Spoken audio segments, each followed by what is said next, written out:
Welcome to We Get Real AF, everyone. I'm Sue Robinson.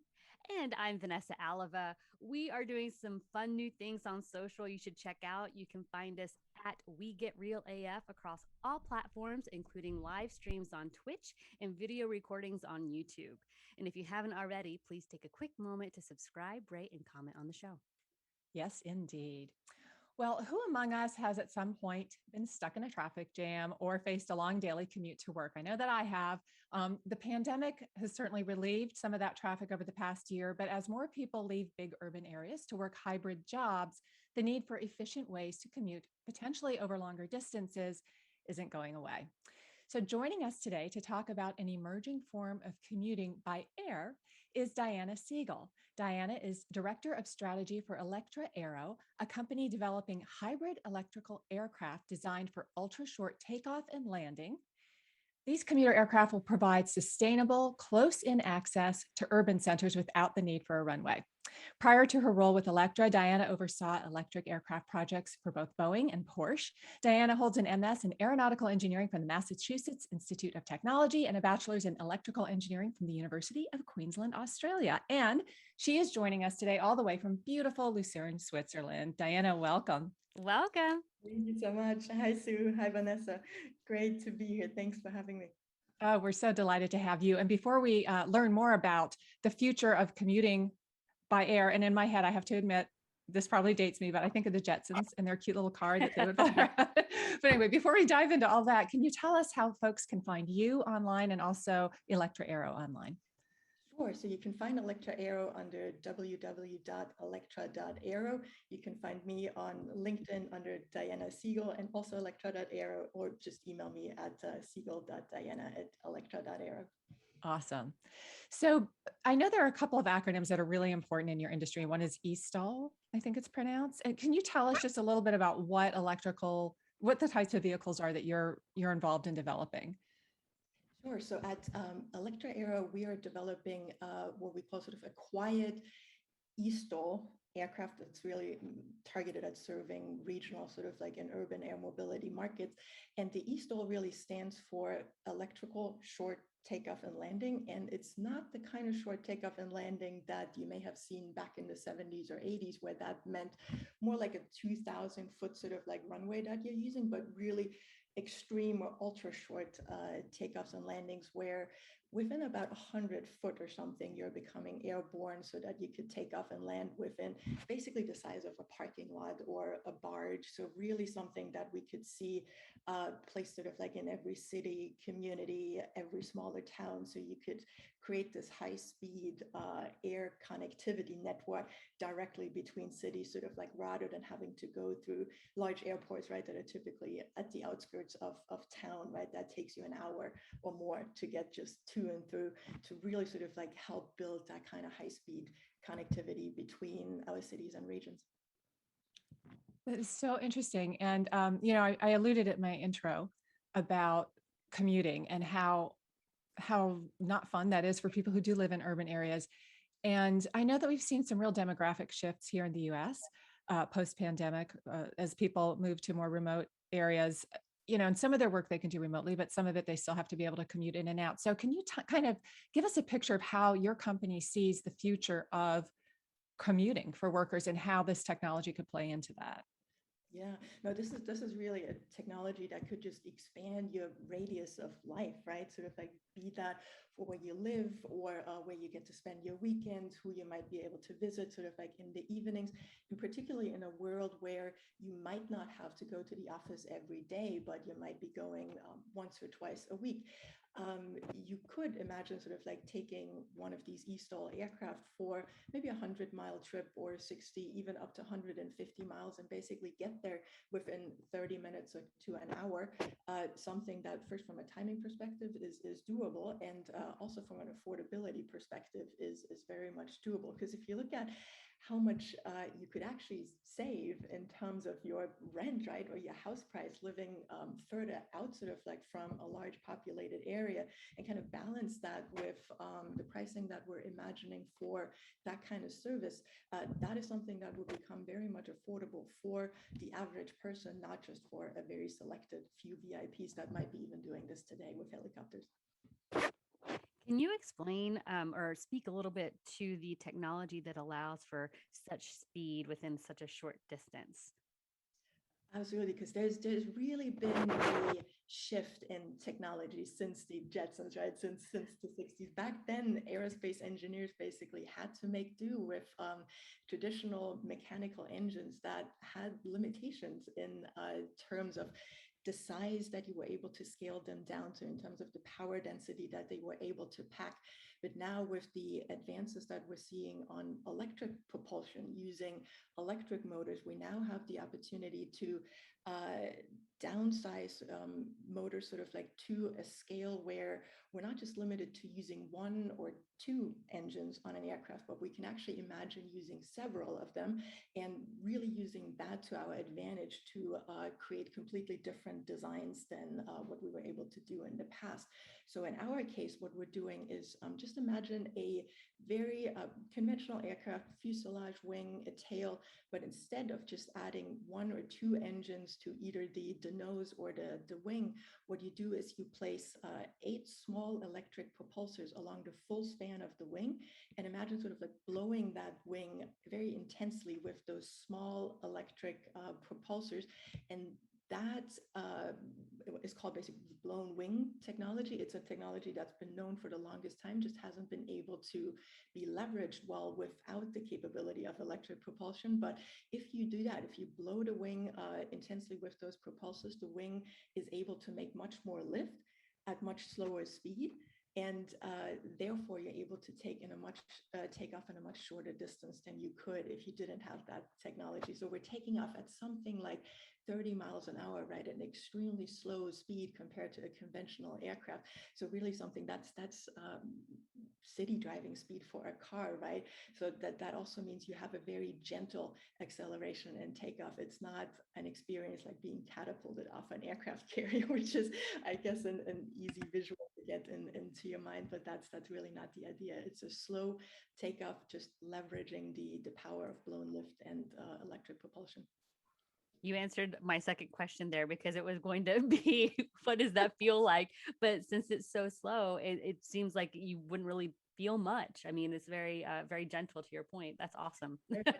It's like accelerating with a car from a stoplight, right? Up to 30 miles an hour. We do it all the time. And well, instead of continuing to drive, imagine you'd be taking off at the end of that acceleration. That's incredible.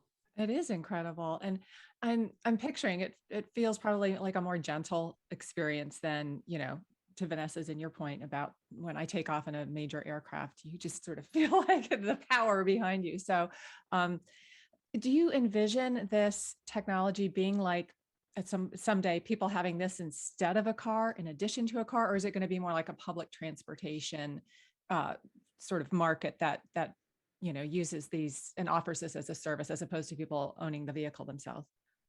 That's a great question, because every time we're talking about the Jetsons, right, and this idea of, particularly when the term flying car, right, the image that pops into your mind, well, I'm going to have this sitting in my garage, right, and I'm just going to take off vertically and sort of like fly to wherever I'd like to go, to work, to the grocery store, to visit a friend. But to your point, Vanessa, it's really intended to be, at least initially, right, to be more of a managed service, something that professional operators would provide. You would take ground transport to something like, there's a lot of names out it for now, but what these vertiports, skyports, stall ports might be called. I like the term skyport, so I'll use that, right? Mm-hmm.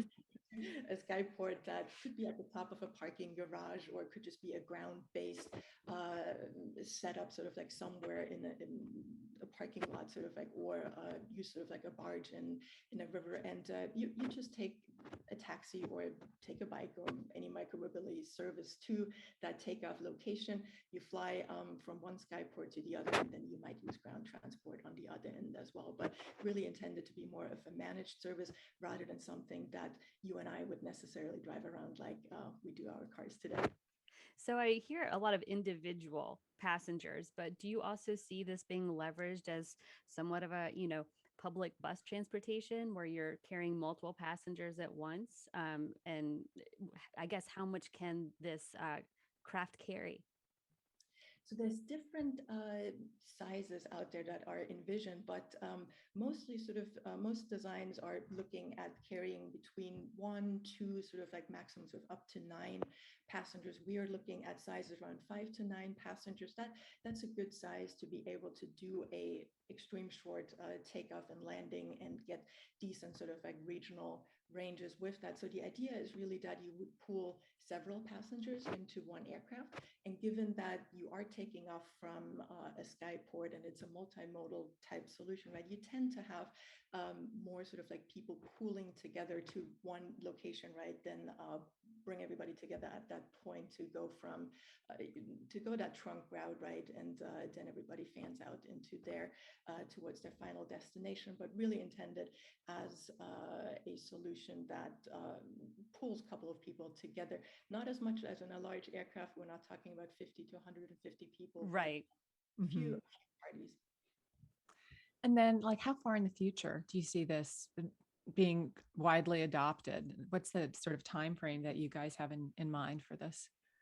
Yeah, there'll be a steady, small start and a steady sort of like, and potentially a very exponential growth after. But we expect to see first routes and first use cases popping up over the next 5 years, starting sort of like in 2025 towards 2030, and then as the technology sort of like gets tried and tested, people sort of like get used to it, get excited about it, and also prices are starting to come down over time. We'd expect there's a lot of opportunity there for a real exponential growth for that category of transportation. And what cities? I'm sorry, I just want to find out where this is going to be because I want to try it. What cities will y'all be doing this in initially? Oh, geez, plenty of options. So we haven't sort of like settled on one sort of like specific city just yet, right? But you could imagine operating this in the Northeast corridor, right? Between Boston, sort of like, and New York to Philadelphia to DC, connecting the Cape Cod, Nantucket, right? Those kind of places. Imagine in California, metro area, Los Angeles, connecting sort of like all those different areas in that region. And it shouldn't just be limited to the coastal areas, right? We'd see a lot of use cases in Texas, sort of like be that also in the Midwest, and really anywhere sort of like globally, right? Like that should not be a solution that's just sort of like applicable to the US, but we really see a lot of opportunity there worldwide, right? For any region that's looking to establish a high-speed connectivity between their cities, where maybe there's a lot of road congestion and it doesn't necessarily make sense to put a train in just yet, or maybe that just doesn't exist when it's difficult to build one. I know it's early on still, but you've mentioned affordability. And what does I don't know, a pass for this type of travel cost, or even like a one-way ticket or two-way ticket for the day? Like what conversations have been had surrounding the financials on this? Yeah, so it's really a service that we intend to be affordable for a wide share of the population, not just the few. In the beginning, obviously, it's going to be a little more expensive, but as sort of utilization of those vehicles grow, as the fleet numbers grow, as the operation gets smoothed out, we expect that price to come down. And we're really targeting a price range of, something that you pay for an Uber today per mile. That is a very much achievable number. And if you were to take a 60-mile trip, right, that would cost you on the order of $100. So that's something that you wouldn't do necessarily every day for your everyday. But as we were talking before, if you're taking a trip once or twice a week into the city, that might be very much affordable. That's actually a lot more affordable than the number I had in my head, for sure. Yeah, me too. And I really am just so intrigued by this because right now I'm in the Charleston area, and Charleston's not a huge city. It's a small city, but it's an old city, and there's a lot of waterways around it. And so to commute, if I were to commute in and out of downtown Charleston to the island that I'm on right now, I have to wait for bridges to go up and down, and some of the roads are one way, and the infrastructure is just so old that there's not an efficient way to get around. So I could see this being a valuable technology for places even that aren't major metropolises, but that have this sort of very old infrastructure that makes it hard to be efficient in a car. And I'd also like to talk about the sustainability aspect of this, because is this a deliberate, design element to make it electric operated, and how does that piece of it work? Now that is really key to our mission, and really the mission of the industry, the urban and regional air mobility industry, to offer a solution that is much more sustainable than the alternative, which is taking a car sort of like, or maybe even taking a short haul flight, airport to airport. And what we're seeing is that so our aircraft is designed to be hybrid electric, so it uses a combination of battery sort of like and a liquid fuel, but simply sort of like, since we're targeting longer ranges on the order sort of 200 nautical miles or 250 statute miles plus, and battery technology isn't quite there yet to do that all electrically. But even with a hybrid design, we're finding that we're able to beat, say, if we were to take 5 passengers in our vehicle that sits 7 people, we're actually finding that that's using a lot less energy or fuel burn than if those 5 passengers were to take their cars, right, and take that exact same trip. So we're really able to offer to communities, to cities, a more sustainable alternative in terms of transportation than people sort of like using existing solutions, as taking your car. Yeah, I'm even thinking of, I'm in Raleigh-Durham, is a very popular area for a lot of people looking to relocate because of just a great place to live, quality of life, families, etc. And a lot of, we call it the research triangle, because, there are these 3 main cities, but these 3 main cities now have several little cities in between that they're all trying to commute to the 3 big targets. And traffic, which wasn't a big issue even before I moved here 3 years ago, is now looking a lot like big metro areas like Los Angeles, which we all know. If anybody's even visited Los Angeles, they know about the traffic there. So this could definitely help with sustainability and emissions for sure. And I love the concept of it, just because, again, to your point, Sue, when you mentioned the Jetsons and we talk about Hollywood kind of predicting the future, this is really next level and it's really unique. And again, going all the way back to affordability and it costing somewhat of like what an Uber, miles, or what you're paying per mile. I mean, that just is a no-brainer, especially on those days that you need to get somewhere quick and you don't want to deal with the traffic. Right. Yeah, and it also sort of like has some very interesting applications for when we're thinking about how we might reimagine what the city of the future looks like, right? That might be more built around the human rather than the personal car, right? That sort of like micromobility, to be able to get around sort of like close to where you live. Ideally, sort of like we could set some things up in a way where, you can walk to the office, you could actually get your groceries done within a walk, right? And have sort of like recreational facilities also in such a way that you wouldn't necessarily need to drive, right? And leverage sort of like micromobility for those kind of trips during the day. And then if you have a longer trip that you're looking to do between one urban center and the other, you could establish basically that high-speed network using an air taxi, right? Be that an ESTOL or an eVTOL, without having to set up new road infrastructure, without having to put in train infrastructure, right? We know that's costly and a very lengthy process to put in place, but that's a great additional alternative and another tool sort of like in the toolbox of city planners and urban planners to provide transportation solutions. I have a feeling, I'm going to predict, micromobility is going to become a buzzword, and we hear walking score a lot, especially with real estate. We're going to hear what is it, air score, right? Yeah. Well, it's definitely you say that, Vanessa, because I'm sitting here thinking, I can totally see how this alleviates the congestion on the ground, which is awesome.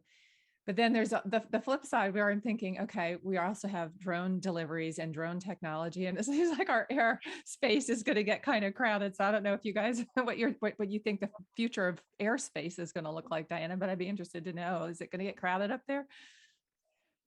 it is going to get a little more crowded, but black in the skies with drones and air taxis just yet, right?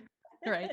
It just means that's not the volume of traffic we're really talking about, right? This, if you're sort of looking at projections of, well, how much modal share of traffic could that kind of solution carry, right? The projections are anywhere sort of like between 0.5% and 5% of all trips that are undertaken today. So even sort of like in a very scaled case, right, it is going to be one element of the transportation mix, but not something that we would expect, right, to completely take away ground traffic and take everything up into the sky. So we have a vision, so the world would look like Blade Runner, right? That's not necessarily the vision that we have, and shouldn't, right? Obviously, there should be spaces that are kept open, sort of like and quiet, and conversations about where those air routes might want to be, right? Sort of like center around, well, let's go over waterways, let's go over existing traffic nodes, and into larger sort of like commercial and industrial settings, so that that kind of air traffic doesn't necessarily interfere with all of our daily lives. Well, Diana, we always love exploring jobs of the future. Can you chat with us about what type of jobs will be created by, this new era, right, of flying taxis, basically? Yeah, and it's a whole new industry, right? So a lot of rules sort of like still need to be written, but the obvious jobs sort of like that are being built at this point in time in a large quantity in that industry is first sort of like in the development of the vehicle. So a lot goes into the engineering.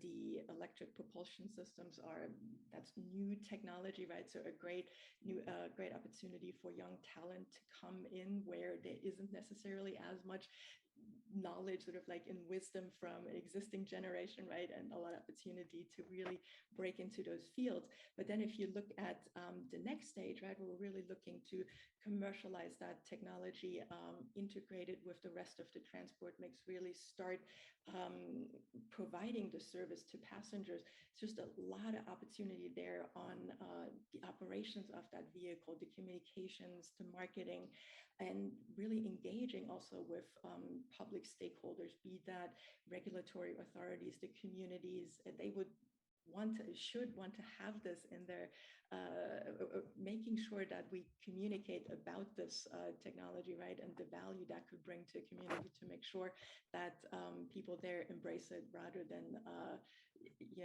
following the path of not in my backyard. So there's a lot of work to do on that, and a lot of opportunities for young folks to come in and support in that.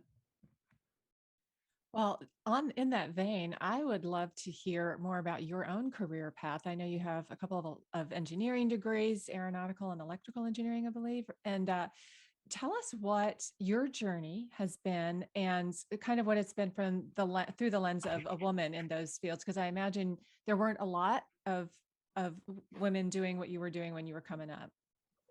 Yeah, so for me, I mean, I've always sort of like loved math, science, sort of like STEM subject in high school. So it was pretty obvious to me I was going to do something in, tech or engineering, and always had a fascination with flying, not necessarily with flying yourself, right, but with the idea of building flying machines. Like, it just seemed so incredible to me as a species, right? We're not built to be able to fly, but that, with human intellect, with working through problems, we could actually create machines that could take us from one end of the globe to the other, right, within a matter of a day. Just always seemed fascinating to me, and I wanted to be part of that industry.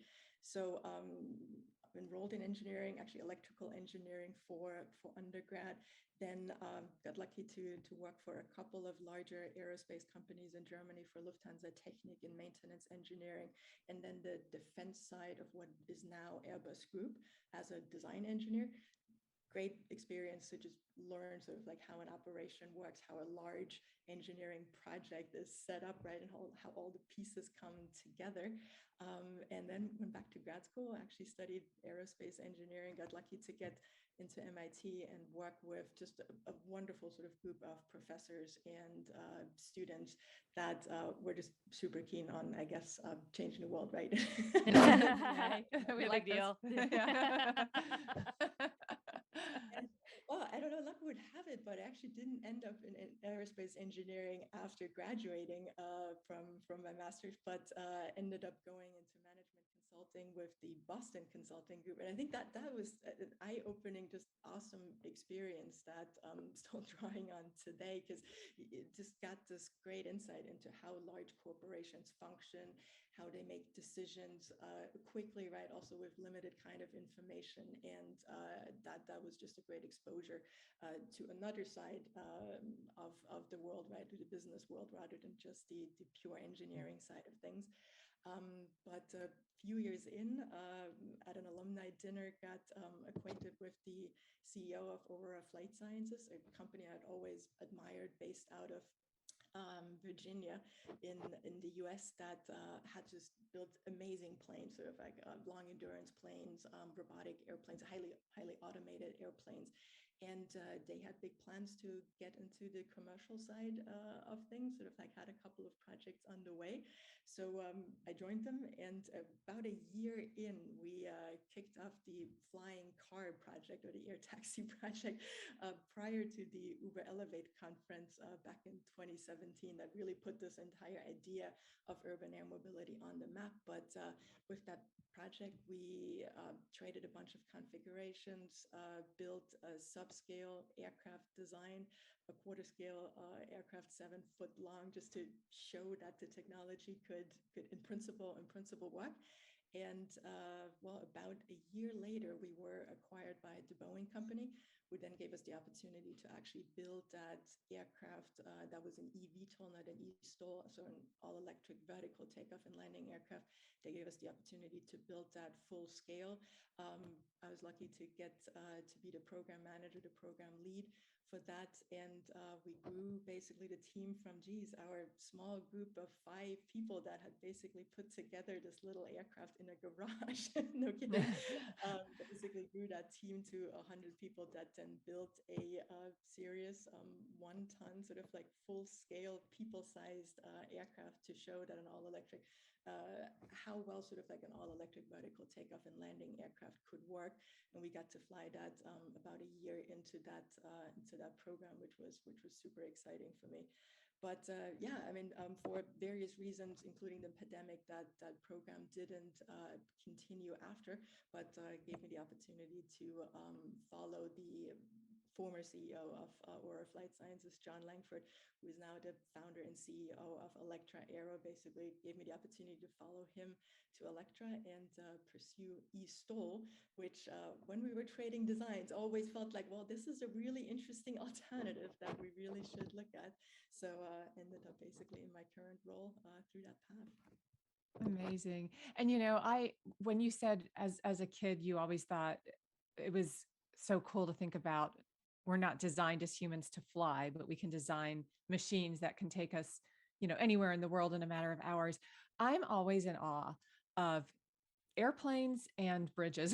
For some reason, anytime I get on an airplane or I cross a bridge, I'm just like, dang, this is amazing technology. So I'm right there with you. Yeah.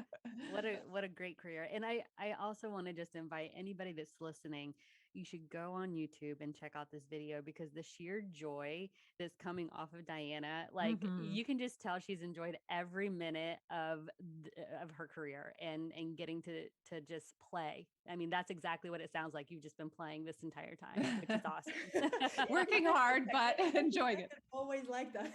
You forget the hard times, right? The all-nighters until 5 a.m. and the frustrations, right? When things don't work out. No, but I think that's part of it, right? If it was easy, I think it wouldn't be a memorable experience. It wouldn't feel that rewarding at the end of the day. I think you have to have these hard times in there as well, right? Just accept that they're part of the game, push through, and keep going. I love it. And I also just want to say, apart from everything we've outlined here, I feel there's such an opportunity in the education sector with all of this all of the new things that you're exploring with ETOL, right? ETOL? Am I Yeah, pronouncing that ESTOL. correctly? ESTOL, ESTOL, exactly. ESTOL. Yeah. Sorry, ESTOL. But I just think that, there's such an opportunity at early education and start teaching our kids like what is out there, what's going to be, in their sights of like what's attainable and what they can look into as far as new careers. So Mhm. Oh, it's absolutely. so So exciting. important. And that's really what is exciting for kids, or at least I felt as a teenager and then as a young adult. So what excited me was to work on things where you could actually create something new. So I guess for one reason why I didn't end up in aerospace right after grad school is the industry seemed kind of boring at that time, right? There was two large players that and no offense to either of them, right? But built the same airplane over and over again, right? There was only so much innovation and largely, of course, also driven by with what you could do with the technology, right? With where regulation was at. And now we're really at a point where we're seeing just a tremendous amount of innovation in aerospace, where there's a new class of vehicle coming in. We haven't seen a new class of vehicle in aerospace since the 50s or 60s, right? Since the jet age and then maybe the helicopter. So it's really an exciting time in aerospace, and I'm really hoping a lot of young folks will join us and choose that as a career. Absolutely. Have you thought about, or have you an interest in space travel? Space tourism is being talked about a lot this summer with everything that Jeff Bezos and Richard Branson and, taking their personal little rockets out into outer space. Where do you see that going? Is that something you're interested in? Would you go if you had the chance? It's super, super exciting, right? And this is another one of these amazing innovations, right, that is happening in aerospace right now, not in aeronautics, right, but on the other side of the aerospace Right. equation. And that is a tremendous sort of like achievement by both companies there, Jeff Bezos and SpaceX. But yeah, I mean, I'd love to take a ride. I would not, don't sign me up for a 3-month trip to Mars, right? That's not really my thing, but I would totally take a 2-day trip up, sort of like to space and get to see the Earth from above. That would be awesome. Absolutely. Yeah. And I think I'm there with you. will also feel that way, right? They would say that would be the experience of a lifetime, right? To kind of see Earth in that way. And strongly believe what many of the astronauts shared is it really changes your perspective, right? Once you sort of see Earth from that angle and kind of see, oh, wow, this is sort of like home, right? This looks so small kind of compared to where I am right now. And all of a sudden, sort of like all our big differences and whatnot seem to melt away, right? And it's more of an us than, Cathartic for sure. Yeah, I think so. And I think also it just, and this is just from having gone to like Smithsonian movies and things like that and seeing how beautiful and fragile Earth looks from space. I think it would give us all maybe a greater appreciation and more of a sense of ownership over protecting the planet and issues around climate change and things like that. So yeah, I hope we get to go. I'm with you though. I'm not ready for Mars, but a day or two close to home, I'm down with that. That sounds good. Right, dip our toes in first. Yeah, exactly.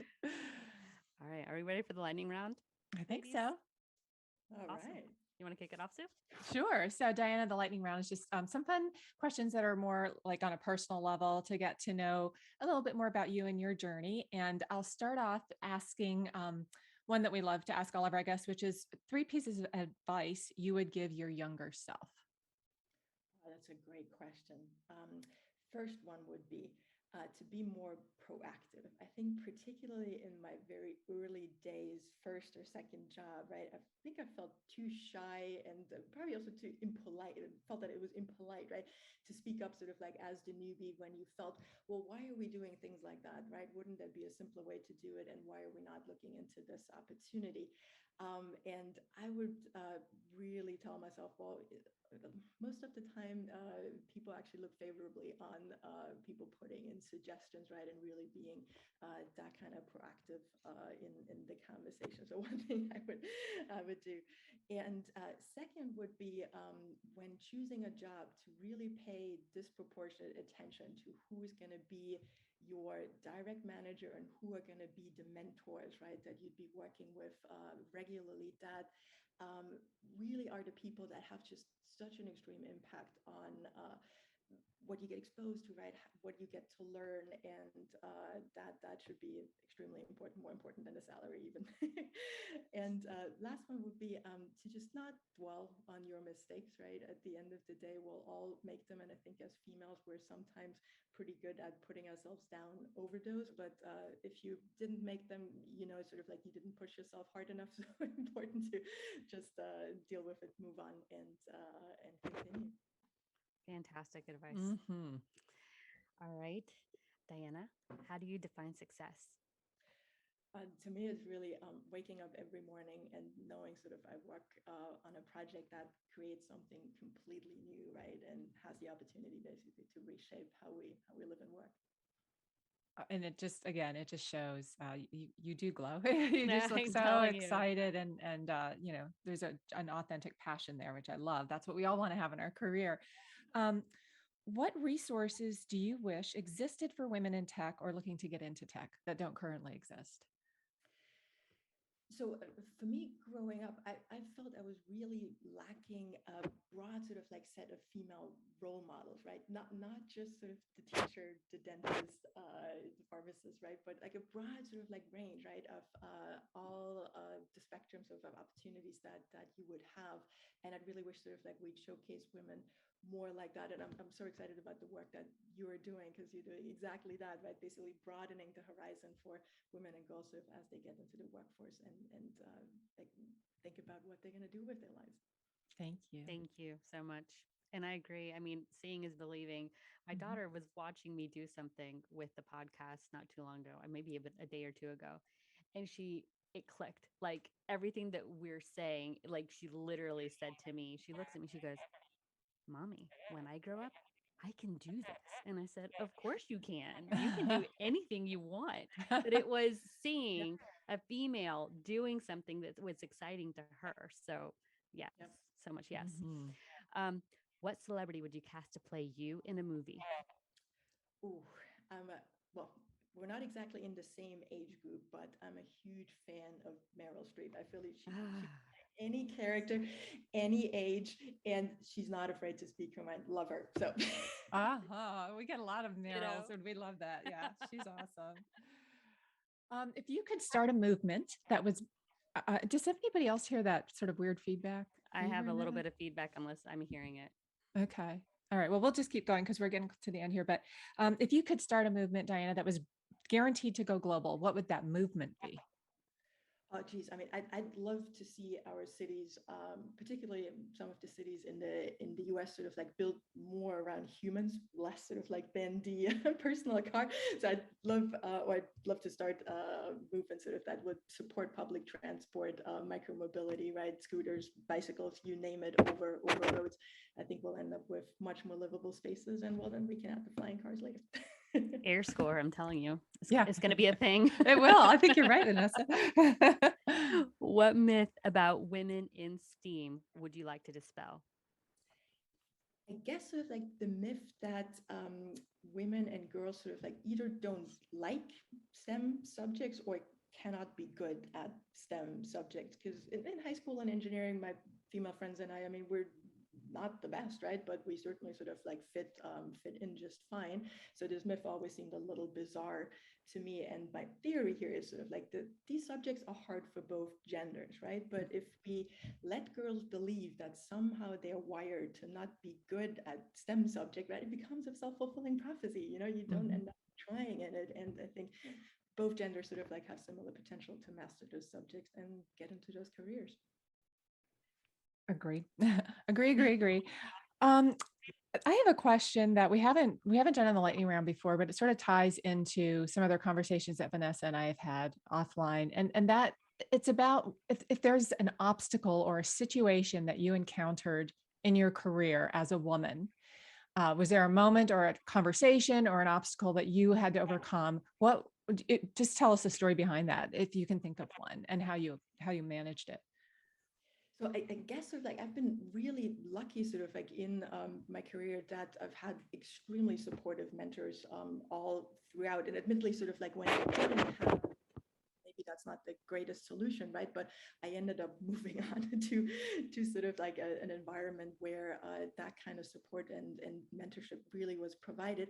I mean, one typical thing, I guess, that most women will find, right, if you have really the direct comparison in being sort of like in a meeting that's maybe more women dominated versus being in a meeting that's more male dominated, the volume of speaking is louder in the male meeting and the tone, right, is different. It's more assertive. Its voices go down at the end of the sentence, right? In women's conversations, they tend to go up at the end, inviting sort of like more discourse conversation, right? And sort of like group decision making, whereas in male dominated settings, I found it's very much driven sort of like by a hierarchy, or that was more obeyed.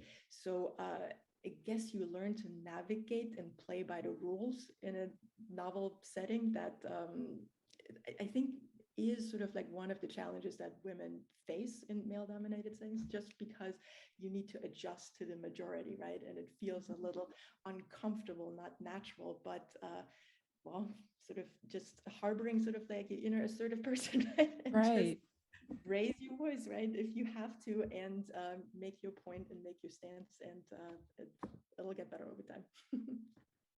Love that. Mm-hmm. All right, last one. Fill in the blank. Blank like a girl. Go for it, like it will. Yay. Yes. And you have certainly done that. And I just so appreciate, for our listeners, we first spoke with Diana about being on the show several months ago, and she's a busy lady. And, we've had this thing called a pandemic that has sort of upset everybody's schedules and plans and things. But this is such a great topic and such a fascinating technology, because it ties right into both tech and futurism, which are two of the pillars of what our podcast is about, and sort of really looking at what the world of work will look like and how we're all going to be getting around in the future. So I've really enjoyed this and really appreciate your time today, Diana. Likewise, Diana, thank you so much for spending time with us. Long overdue. We're so happy to have had you. Yes. Thank you. Thank you for your energy. You're just lovely. Thank you. Really enjoyed the conversation.